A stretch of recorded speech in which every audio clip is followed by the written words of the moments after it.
હું અત્યારે મોરબીના બસ સ્ટેન્ડે છું, એટલે કે નવા બસ સ્ટેન્ડે છું, અને એન્કરિંગ અહીંયાથી જ કરી રહ્યો છું. કારણ કે આજે જામનગરમાં જે છાવણી ચાલી રહી છે ખેડૂતોની વીજ થાંભલાના વિરોધમાં, વળતરના વિરોધમાં, ત્યાં આમ આદમી પાર્ટીના પ્રદેશ અધ્યક્ષ ઈશુદાન ગઢવી પણ પહોંચ્યા હતા.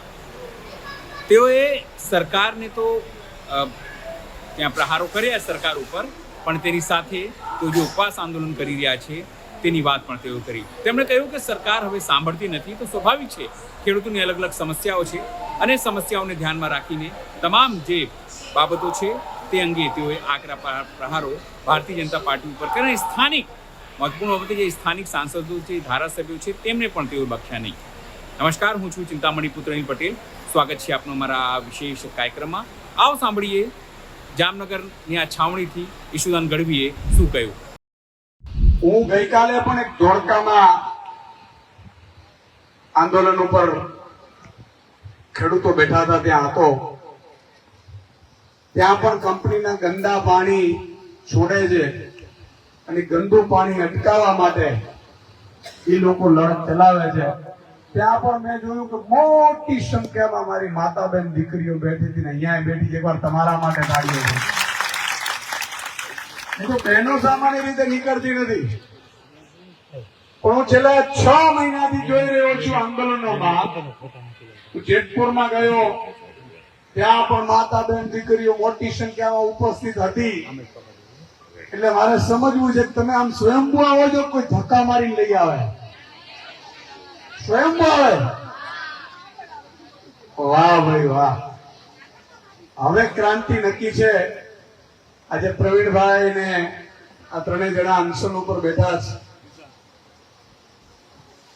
અને માંગણી કેવી જાયજ છે. આમાં તમે કોઈ એવું તો કીધું નથી કે કામ કરો, અમને બધા 5-5 વીઘા જગ્યા આપી દો, આવું તો કીધું નથી ને. અને આપણે જોતી નથી કોઈને હેરાન. આપણે એવું નથી કીધું કે ભાઈ સરકાર જે અમારા ખાતામાં 15-15 લાખ રૂપિયા આપી દે, આવું નથી તમારી માંગણી.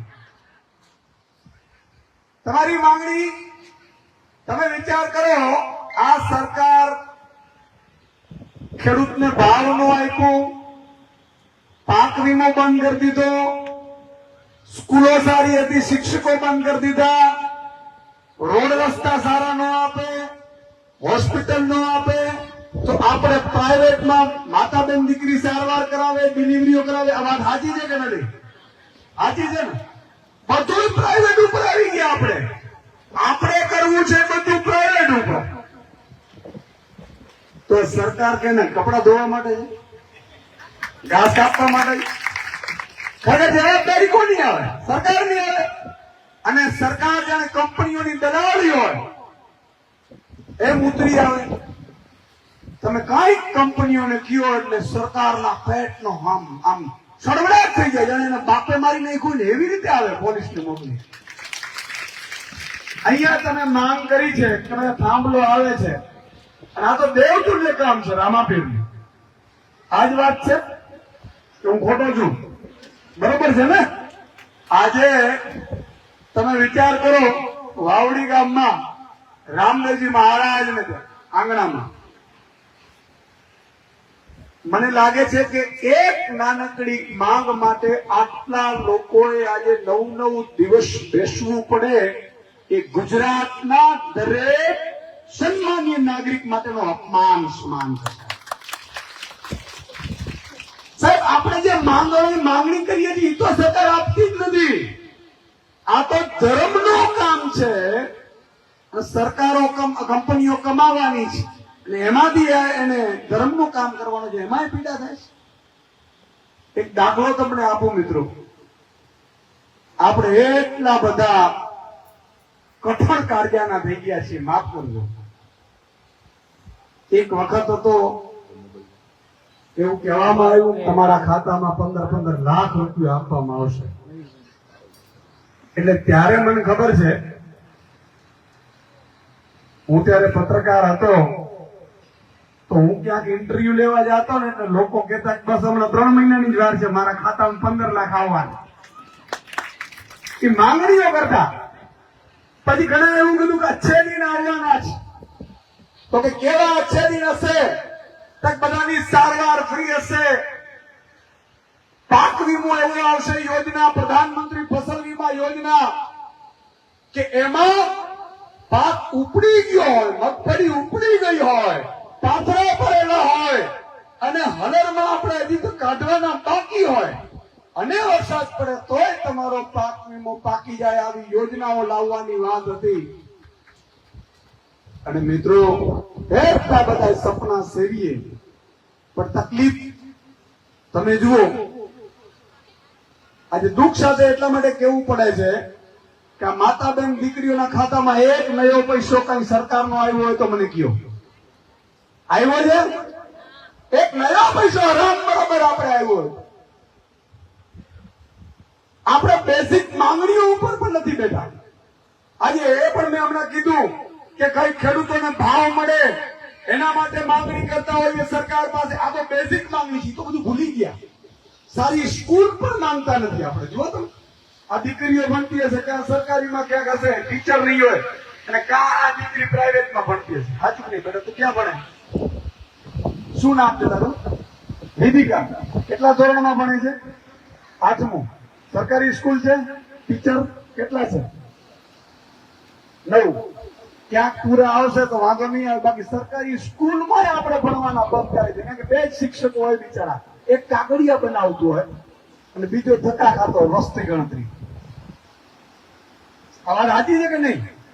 સરકારી સ્કૂલો ભૂલી ગયા, પાક વીમો ભૂલી ગયા, ભાવ ભૂલી ગયા. હું અહીંથી જામનગર ખંભાળિયાથી નીકળતો હું, અમદાવાદ જાતો હું, જેટલાય પણ એપીએમસી આવે, જુનાગઢ જવાનું થાય, ત્યાંથી રાજકોટ જતો હું, તો મારા ખેડૂતોને જો રાત્રે એકવાર નીકળ્યો તો 3 વાગે, તો જુનાગઢ થી અમદાવાદ જઈ રહ્યો તો કાર્યક્રમમાં હાજરી આપીને, અને ગોંડલ એપીએમસી માં એટલી બધી લાઈન હતી, એટલી બધી, રાત્રે 3 વાગે. મેં પૂછ્યું તો મને કે 2 રાતથી બેઠા છે ટ્રેક્ટર ઉપર કે માલ વેચાઈ જાય. તમે કલ્પના કરો, છતાંય આપણે કઠણ કાળજાને કેવા છે ખબર છે? આટલું બધું સહન કરવા છતાંય જયારે ચૂંટણી આવે ને ત્યારે બટન ફટ કમરને દબાવી દે. સરકારને બીક નથી. આજે તમે અહીંયા 9મા દિવસે છે, કોઈ કલેક્ટર અધિકારી આવ્યા જ? કોઈ આવ્યા છે? મંત્રી કે કોઈ નેતા કે આવ્યા છે? શું કામ નથી આવતા ખબર છે મિત્રો? મનુષ્ય સ્વભાવ છે. આજે આ ઈશુદાન ગઢવી છે, આજે હાથ જોડે છે તમને, તમે મને વાલા લાગો છો, હું તમને વાલો લાગુ છું, તમારો મુદ્દા ઉઠાવું છું, કોઈનો ભાઈ છું, કોઈનો દીકરા સમાન છું. પણ મને જ તમે એકવાર સત્તા આપી દો, પછી બીજી વાર સત્તા આપી દો, પછી ત્રીજી વાર સત્તા આપી દો, પછી ચોથી વાર સત્તા આપી દો, પછી 5મી વાર સત્તા આપી દો, પછી 6ઠી વાર સત્તા આપી દો, તો આજ ઈશુદાન ગઢવી અહંકારી રાવણ થઈ જાય. હું મારા ઉપરથી દાખલો આપું છું તમને, ભરવી વાસ્તવિકતા કહું છું સાહેબ. રાજકારણની જગ્યાએ છે. મારી વાત સમજાય છે? બરોબર સમજાય છે મિત્રો? 6 વખત આ રાજ્ય સરકાર આપણે બનાવડાવી, એટલું નહીં. ભાજપ મને ક્યારેક મિત્રો મળે, મારા અંગત મિત્રો છે, ત્યારે હું કહેતો હોઉં છું કે આટલા બધા આંદોલનો થાય તો તમને કઈ બીક ન લાગે? કે શહેરમાં તો અમારો કમળ છે ને આમ હરડાટ જાય, શહેરમાં તો કે વાત જાવ તો ગામડાઓમાં અમે કે 2 ગામ દીઠ 2 માણસો એવા મજબૂત રાખ્યા છે કે ચૂંટણી જાણે બૂથમાંથી ગમે તેમ કરી પગે પડીને, ગલુડિયા રમાડીને, દીકરા રમાડીને મતમાં બૂથમાં વધારે મતના નખાવડાવી દે. આ તમને હો વરવી વાસ્તવિકતા કહું છું. મેં કીધું ઈ તો ઠીક છે, અમે તો ઘોડા છીએ, 6 વખત તમને ચૂંટ્યા, પણ મારા ઈશ્વરનો તો ડર રાખો. આ લોકોની હાલત કેવી ખરાબ કરી નાખી. એવું કઈ ન હોય સુદાનભાઈ, પાપ ધર્મ બધું ભૂલાઈ ગયું, કઈ હોતું નથી. એનો મતલબ કે અહંકારી થઈ ગયા. મિત્રો રાવણ છે. આ માતાબેન દીકરીઓ સપ્તાહોમાં જાતી હશે, માતાબેન દીકરીઓ રામાયણો વાંચી હશે. રાવણ જેટલો તપસ્વી કોઈ યોદ્ધો નહોતો, બહુ તપસ્વી હતો, ભગવાન શિવનો ઉપાસક હતો, એવી તપસ્યા કરતો મિત્રો. એવું કહેવાતું કે 9 ગ્રહે કોઈને નડવું હોય ને પણ રાવણને પૂછવું પડતું હતું. આટલી હૃદયની સત્તા હતી. દેવો એનાથી બીતા હતા. અને ઈ જ રાવણ એટલો બધો સારો માણસ પણ સતત લંકા ઉપર રાજ રહ્યું એટલે એટલો અહંકારી થઈ ગયો જગદંબા સીતાનું અપહરણ કરીને લઈ આવ્યો છે. એમની પત્ની મંદોદરી એવું કહે છે કે આ ખોટું પગલું ભર્યું છે સાહેબ, પ્રાણનાથ આ ખોટું પગલું છે. તો એને શું કીધેલું ખબર છે કે આવા પગલા તારે બેસવું તો બેસ, નહીં તો નીકળી જા, અહીંયા રાવણની સામે કોઈની તાકાત નથી ટકી શકે. અને એટલો રાવણનો અહંકાર આવ્યો કારણ કે વારંવાર એને સત્તા મળી. પછી રાવણ ખરાબ થયો. હું આજે પણ કહું છું, મહારાષ્ટ્રના વેવા જાઓ, માતા બેન દીકરીઓના ખાતામાં દર મહિને 1000 રૂપિયા પડે છે. ભાજપની સરકાર છે. તમારા ખાતામાં એવો પૈસો આવ્યો તો કહેજો, મને ખબર નથી. રાજસ્થાનમાં વયા જાઓ, 450 રૂપિયામાં ગેસનો સિલિન્ડર મળે છે. કેમ? 5 વર્ષે સરકાર બદલી નાખે છે એટલે. આજે અહીંયા કંપનીઓના રાજ, તમે ગમે એની સામે બાત પીડો તો કદાચ તમને પહોંચવાની શક્યતા રહી. ભાઈની સામે ઝઘડો થયો, માસાની સાથે ઝઘડો થયો, સેઠા ઉપર ઝઘડો થયો, પણ કંપનીની સામે ઝઘડો થાય તો ભાજપ પર 3 મિલાઈ જાય. કંપનીને નહીં કહેવાનું, જાણે કામ ત્યાંથી ચાલતું હોય. મારી આપને વિનંતી છે, આ રામાપીરની જગ્યા છે, આપણે રામાપીરને પણ પ્રાર્થના કરીએ કે કંપનીને સદબુદ્ધિ આપે, ના ભાજપના નેતાઓને, મંત્રીઓને, મુખ્યમંત્રી સદબુદ્ધિ આપે, ના ધર્મના કામમાં લડો. આટલું બધું મિત્રો સમય તમે લઈને અહીંયા બેઠા છો, માતા બેન દીકરીઓ બેઠી છે. આ દીકરી વેદિકા જેવી દીકરીઓ અત્યારે ભણવાનું છોડીને બેઠી છે. એ તો ખરેખર તો સરકારની જવાબદારી એ છે કે આ વેદિકાને કેમ ટીચર સારા મળે, ટીચર સારી રીતે આપે. આ વેદિકા કેમ કલેક્ટર, એસપી, એન્જિનિયર બને, ખરેખર તો એમ હોવું જોઈએ. વેદિકા બિચારી આંદોલન કરી રહી છે. વિચાર કરવા ભાજપના રાજ્ય આ દીકરીઓ વેદિકાની આ હાલત છે. શું કામ? મેં કહ્યું એમ કે કોઈ પણ સરકાર 20 વર્ષ સુધી રહે ને મિત્રો, આજે મારે રાજનીતિ નથી કરવી, અહીંયા પણ એક વાક્ય બોલી દઉં, તમે બધા અનશન કરો છો એના માનમાં, કે આજે માન્ય આમ આદમી પાર્ટી વિપક્ષમાં જે મુદ્દા ઉઠાવે છે, આજે ઈશુદાનભાઈ છે, સરકાર માની લો 27માં બની જાય તો આમ આદમી પાર્ટીની સરકારે 15 વર્ષે બદલી નથી, કાયમી ઈશુદાન નથી હોતા, ન્યાય મધુપુરા રાવણ વયા જાય. અને એટલા માટે તમારે મારે આંદોલન કરવું પડે સાહેબ. તમે જુઓ, ખાલી દાખલા જોઈ લ્યો, અહીંયા દીકરીઓ બેઠી છે, મોબાઈલ હશે એની પાસે, ખાલી કહેજો કે ઇઝરાયલના ગામડા કેવા છે, અમેરિકાના ગામડા કેવા છે, યુટ્યુબ ઉપર આવી જશે. અને આપણા ગામડામાં ચક્કર મારો, ગામડા ભાંગી રહ્યા છે, ગામડામાંથી લોકો પલાયન થઈ રહ્યા છે. ગામડામાં છોકરા રાખીને તો વાંધારી છોકરી નથી દેતા, સાચું કે નહીં? આપણે પાછી છોકરી ઉપાડી તો શું કરે? તો ખેતી 10 વીઘામાં. હમણાં મારે વિચાર નથી, ખેતીમાં વધતું નથી, તો આપણને ખબર હોય ક્યાં જાય. દીકરી નિંદામાં કરે એમ છે ને, હકીકત છે કે નહીં મિત્રો? ગામે ગામ મારા ભાઈઓ અત્યારે કુંવારાઓની સંખ્યા વધી ગઈ ને વાંઢાઓનું સંગઠન બને તો ભાજપ પડી ગઈ. પણ ભાજપ પણ મોટા કલાકાર છે મિત્રો. વાંઢાઓને પહેલા પેજ પ્રમુખ બનાવી દે એટલે ડબલ કામ આવે. નહીં તો હું છે પત્નીની બીકે પાછું કામ ઘરે જવું પડે ને, અહીંયા ત્યાં વાંઢો ફ્રી હોય ને એમાં કાર્યકર બનાવી દે એટલે ડબલ ગામમાંથી મત લઈને આવે. વાંધો એના કારણે રહીએ અને પાછી ભાજપ નારો લગાડશે, પછી ભાજપ પર એને ગોઠવી દે, રાષ્ટ્રવાદનો નારો આપી. સાહેબ ક્યાં સુધી મારા ગરીબોને લૂંટશું? સાહેબ અમેરિકાની સરકાર છે, ગમે તેવો ગાંધીઓ આપણે ટ્રમ્પને કહીએ, પણ એ સરકાર એના ખેડૂતને વર્ષે 54 લાખ રૂપિયા સબસિડી આપે છે. 54 લાખ. આપણે સબસિડી જે છોડો, ભાવ છોડો, ખાતર છોડો, બિયારણ છોડો, સહાય છોડો, સાહેબ અહીંયા સારા કામોમાં આપણું કોઈ જોવા વાળું નથી. અને એના માટે હું એવું કહું છું, જવાબદાર આપણે છીએ. આપણા જ્ઞાતિના આગેવાનના નામે, જાતિના આગેવાનના નામે, ધર્મના આગેવાનના નામે મત આપી દઈએ છીએ ને. અને નેતા છે ને મતદાનથી ડરે છે. સાચું તમને કહું છું. મને વસરામભાઈ 3 દિવસથી ફોન કરતા હતા. હું 3 દિવસથી સાધનામાંથી બહાર આવ્યો. એ પછી એના સાધનામાં ગયો હતો. આપણે એવું નક્કી કર્યું છે કે સંસારનું સારું ચોક્કસ કરવું છે, પણ આત્માનો મોક્ષ મેળવવાનું છે. આ બધી પીડા તો ચાલવાની જ છે. અને નેતાએ હંમેશા સાધનારત રહેવું જોઈએ. એટલે ક્યારેક સત્તા આવે ને તો લૂંટે નહીં, પાપ ધર્મમાં ડરે. આ વાત સાચી છે કે નહીં સાહેબ? નેતા ભણેલો ઓછો હશે ને તો ચાલશે. નેતા કે અધિકારી કામ કદાચ 2 કલાક ઓછું કરશે ને તો ચાલશે. નેતા કે અધિકારી તમારે ગાય મરી જાય, ભેંસ મરી જાય ત્યારે કદાચ ખડખડો કરવા નહીં આવે ને તો ચાલશે. પણ નેતા નિષ્ઠાવાન, ઈમાનદાર અને ભગવાનથી ડર હોવો જોઈએ ને એવો હોવો જોઈએ. આ ગુજરાત સરકારનો 4 લાખ કરોડનું બજેટ છે એક વર્ષનું. એટલું 4 લાખ કરોડ. તમને એમ લાગશે કેટલા મીંડા લગાડ્યું. આ બધી વસ્તુ તો નાની છે. મેં એટલા માટે કીધું યુટ્યુબ ઉપર ચેક કરજો. અમેરિકાના ગામડાઓ, અમેરિકાના ખેડૂત, ઇઝરાયલના ખેડૂત, ઇઝરાયલની સરકારો. મિત્રો નાની જમીન છે છતાં ઇઝરાયલ આપણા કરતા વધારે ઉત્પાદન કરે છે અને વિશ્વમાં ડંકો એના ખેડૂતો વગાડે છે.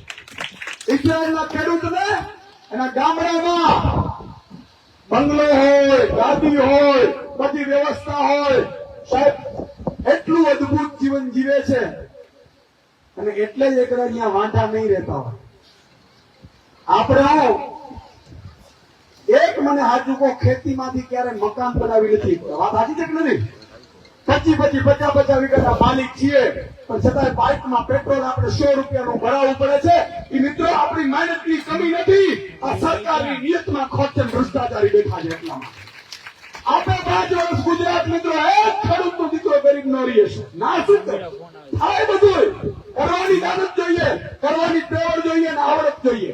પોતાના ઘર ભરવા માટે નીકળેલા હોય ને એ લોકો જ્ઞાતિ જાતિ ઝઘડા કરાવ્યા કરે અને મત મેળવ્યા કરે.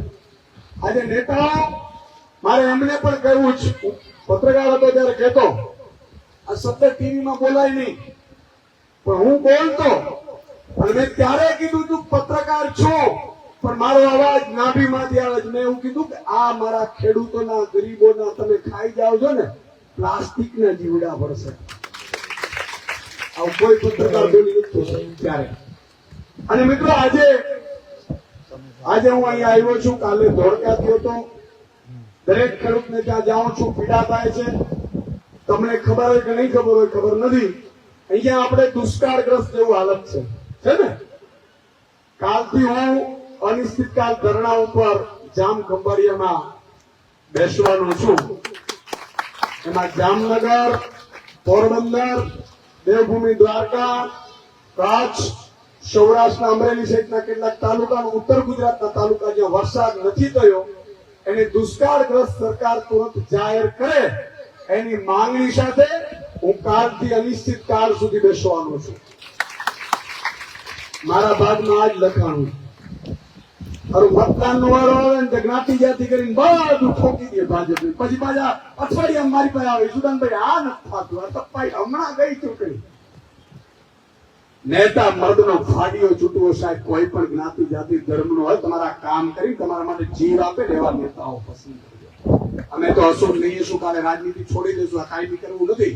પણ જયારે જે પણ વ્યક્તિ, આપણે દુઃખી કેમ છીએ ખબર છે? આપણે દુઃખી એટલા માટે છીએ કે આપણે જયારે સમય આવે છે એકતા બતાવવાનો ત્યારે આપણે એકતા નથી બતાવી શકતા. કેમ? તો મારો મામો ઉભો છે ભાજપમાં. સાચું કે નહીં? ભગવાન કૃષ્ણએ આપણા માટે કેટલું મોટું સંદેશો આપી ગયો છે ખબર છે? ભગવાન કૃષ્ણએ અર્જુનને એવું કીધેલું. અર્જુને હથિયાર એટલે મૂકી દીધું. મહાભારતનું યુદ્ધ બરોબર ચાલે, સામે 18 અક્ષરની સેના, અને અર્જુને હથિયાર એટલે મૂકી દીધા અને રડવા માંડ્યો. વિષાદ યોગ આવી ગયો અર્જુનને. ત્યારે ભગવાન કૃષ્ણે કીધું શું કરે છે? કે હા દાદા ભીષ્મ છે, કર્ણ છે મારો ભાઈ, મારા ગુરુ દ્રોણાચાર્ય છે, અશ્વત્થામા છે, હું કોને મારું? મારું જીવ હાલતું નથી, મારાથી ન મરાય. ત્યારે ભગવાને એને દાખલો આપેલો. આજે હું તમને દાખલો આપીને જાઉં છું. ભગવાન કૃષ્ણે કીધું કંસ મારો શું થતો હતો? કંસ મારો શું થતો હતો? તમારો સગો મામો થતો હતો. જે દિવસે મારો સગો મામો ખોટા રસ્તે હતો ને એને ચીરીને નાખી દીધો તો ઉભા રસ્તા. મિત્રો આ તને ચીરી નાખી દેશે. એટલે મિત્રો તમે ગમે તેટલી લડત ચલાવો, જે દિવસે સાચા વ્યક્તિઓને તમે ચૂંટશો ને, કાકા લોકશાહી છે, રાજાશાહી નથી. પેલા એવું હતું કે રાજ હતું અને જ્ઞાતિ જાતિ શેના માટે હતું ખબર છે? જ્ઞાતિ જાતિ ધર્મ ને એ માત્ર ને માત્ર આપણી દીકરીઓના વ્યવહાર સંચવાય એટલા માટે હતું. મામા ભાણેજમાં અહીંયા લગ્ન ને થઈ જાય, બરોબર કે નહીં? સાચું કે નહીં? હવે સ્થિતિ એવી નથી. હવે લોકશાહી છે, એમાં મતની તાકાત ગણાય છે, મતદાનની તાકાત ગણાય છે. ત્યારે હું છેલ્લે આપણે એટલું જ કહીશ, હું સરકારશ્રીને પ્રાર્થના કરું છું, વિનંતી કરું છું, દાદા રામાપીરને પ્રાર્થના કરું છું કે ઘોડો માર આમ ગાંધીનગર બાજુ અને એની કઈક મતી ગુજાર કે ભાઈ અહીંયા મંદિરનું કામ છે, સારું આસ્થાનું કામ છે. સાહેબ સરકારમાંથી એક ફોન આવી જાય તો તમારો 10 મિનિટની અંદર કામ થઈ જાય. ધારાસભ્ય સાંસદ છે 5 મિનિટમાં કામ થઈ જાય. કામ અહીંયા ક્યાં તમારે 20,000 કરોડનો વીમો પકાવવાનો છે? નહીં તો તમારે ધરણા વધારે કરવા પડે, બરોબર કે નહીં? એટલે મારે પણ પ્રાર્થના છે, કંપનીને પણ વિનંતી કરીશ કે આ લોકો માંગ કરી છે, જાયજ માંગ છે, માંગ પૂરી કરવામાં આવે અને મોટી સંખ્યામાં તમે મિત્રો 9 દિવસ. અને હું તો એમ કહું છું, પ્રવીણભાઈ, ભાવેશભાઈ, પ્રવીણભાઈ અને મયુરભાઈ, જો મને બધાએ હમણાં કીધું તમે કિશુદાનભાઈ ધરણા કરવાના છે કે અનશન કરવાનો તમારે? મેં કીધું હું ખાઈ પીને લડવાનો છું, બરોબર કે નહીં? ભાજપને અમે ભાવેશભાઈ ખાઈ પીને લડવાનો. હારા અનશન કરો મરી જાય તો ભાવ પૂછવાનું આવે. સાચું કે નહીં? બરોબર જમવાનું, જમીન પછી ઢાળ મારવાની સિંહની જેમ કે તારી સામે મોરો દેવા તૈયાર. ભલે તમે અનશન કરો છો, પણ હું એમ કહું છું કે આંદોલન લાંબુ ચલાય, પણ અનશનનો આ લોકોને કઈ ફરક પડવાનો નથી. સાહેબ ગૂગલ કરી લેજો, યુટ્યુબ કરી લેજો, એક મહાન સંત છે, એમણે અનશન કર્યા હતા 111 દિવસ. આ મોદી સરકારમાં અનશન કર્યા, બિચારાનો પ્રાણ છોડીને વયા ગયા. આ લોકોએ ગંગાને સાફ નથી કરી. આ એ લોકો છે. એટલે આ અનશન ને અંજળ ને પાણીનો ત્યાગ ને નહીં, ખાય પી મજબૂત થઈ મોરો દેવાનો છે. હું તો એવું કહું, હું તો તમને આ સલાહ આપું છું. ભલે તમે ભગવાને સુજાડ્યું છે એટલે જ હું પણ મેં કીધું છે જે આવશે એ જમશે. ધરણા ખેડૂતોના છે. ઈશુદાનભાઈ નિમિત્ત છે. મને સેંકડો ફોન આવતા હતા મિત્રો, સાધનામાંથી બહાર આવ્યો. મને કહ્યું ઈશુદાનભાઈ દુષ્કાળ પડ્યો છે, કાંઈ વધતું નથી, ઘાસચારો નથી, પશુપાલકોને ચારો નથી. કઈ ચિંતા ના કરો, હું બેસી જઈશ, એકલો બેસીશ. તમારે આવું હોય તો આવજો, ને તો ભાજપ પણ ધમકીઓ આપે. અહીંયા ઘણાને આપતા છે. તું ગયો તો આવીએ ને અહીંયા સારું કરે તો નહીં, પણ કરે ને એને કરવાય ન દે. એટલે હજી રાવણની આત્માઓ ઘૂસી ગઈ છે. ભાજપ વાળાનો બિચારાનો જરાય વાંક નથી. એનામાં અહંકારી રાવણની આત્મા ઘૂસી ગઈ છે. મેં કીધું એમ કે 15 વર્ષ 20 વર્ષ માનો કે હું આમ આદમીમાં જો એની સરકાર બનાવો તો એ આવી જાય અહંકારી થઈ જાય. આજથી 30 વર્ષ પહેલા કોંગ્રેસની સરકાર હતી, તમને ખબર હોય તો કહી દો. છેલ્લો પ્રશ્ન કરીને મારી વાત પૂરી કરું. કોંગ્રેસની સરકાર, ઉત્તર ગુજરાતમાં આંદોલન થયું, ભાવોને લઈને આંદોલન થયું. મિત્રો 14 લોકોને આજ કોંગ્રેસની સરકારે ગોળીએ ધરબી દીધા હતા. ત્યારે ખેડૂતોએ નક્કી કર્યું કે હવે કોંગ્રેસની સરકાર નહીં લાવી, કારણ કે એને અહંકાર આવી ગયો. કોંગ્રેસ કે ભાજપનો વાંક નથી હોતો, સમજી લેજો તમે. ત્યાં બેઠેલા નેતાઓને જયારે અહંકાર આવી જાય કે મને તો મત મળી જશે, ત્યારે આ સ્થિતિઓ આવે છે. અત્યારે આ વખત ભાજપનો છે, પછી બીજી સરકાર આવશે. એ 15 વર્ષે આ દીકરીઓને કહીને જાવ છો નાની નાની હશે. આપણે બધા તો હશું 15-20 વર્ષ પછી ખબર નથી, પણ સરકાર 15 વર્ષે ઘર ભેગી કરી દેવાની. આ એક નક્કી રાખવાનું, તો આંદોલન કરવા ન પડે. ખાલી ફોન જાય સરપંચ નો કે ભાઈ ભાવેશભાઈ નો ફોન આવ્યો છે, આવું કામ કરવું પડશે. મેં કીધું ને ધોળકા કાલે ગયો તો માતાબેન દીકરીઓ રક્ષાબંધન ના આગલા દિવસે, આજે તમે રક્ષાબંધન ના દિવસે અહીંયા બેઠા છો, તહેવાર ના દિવસે. તમે વિચાર કરો, તહેવારના દિવસે તમને મારો રામોપીર ખૂબ આપશે સાહેબ શક્તિ એવી હું પ્રાર્થના કરીશ. તો ઈ બહેનો જયારે બેઠી હતી ત્યારે મેં પૂછ્યું એમને, અને કેમિકલ વાળું પાણીથી કેન્સર થી 21 લોકો મરી ગયા છે ગામમાં. હજી બીજા 15 કેન્સરગ્રસ્ત છે. બીજું પાણી હજી છોડે છે ગંદુ, દેખાય એમ ગંદુ પાણી છોડે છે. સરકારને વિનંતી કરે કે આ ગંદુ પાણી કંપનીઓ છોડે નહીં, અમને જીવવા દો. જીવવા માટે થઈને આંદોલનો છે. વિચાર કરો ગુજરાત. ભાવ માંગવા કે સ્કૂલ માંગવી, હોસ્પિટલ માંગવી તો વાત અલગ છે. એટલા માટે તમે બધાએ મને પણ અહીંયા આવવાનો મોકો મળ્યો, અવસર મળ્યો. હું આપ સૌનો આભારી છું. સરકારશ્રીને વિનંતી કરું છું જલ્દી જલ્દી આ પ્રશ્ન સોલ્વ કરવામાં આવે. અને આ પ્રસંગ તો ધાર્મિકનો છે, ધાર્મિકતાના ભાવે પણ આ પ્રશ્નો સોલ્વ કરે એવી મારી વિનંતીને આ ત્રણેય ને ખૂબ ભગવાન રામાપીર શક્તિ આપે અને ઈશ્વર તમારી સાથે રહે એવી હું પ્રાર્થના કરું છું. જય હિન્દ, જય ભારત, જય જય ગુજરાત, જય રામાપીર. ઈસુદાન ગઢવીની વાત સાંભળીને આપને શું લાગે છે જરૂરથી અમારા કોમેન્ટ બોક્સમાં કમેન્ટ કરજો. એ સિવાય અમારી યુટ્યુબ ચેનલ લાઈક કરો, સબસ્ક્રાઇબ કરો, બેલ આઇકન દબાવો. સાથે અમારા નવા ઇન્સ્ટા પેજ અને ફેસબુક પેજને પણ તમે લાઈક કરો, શેર કરો અને ફોલો કરો. અત્યારે માટે બસ આટલું જ. નમસ્કાર.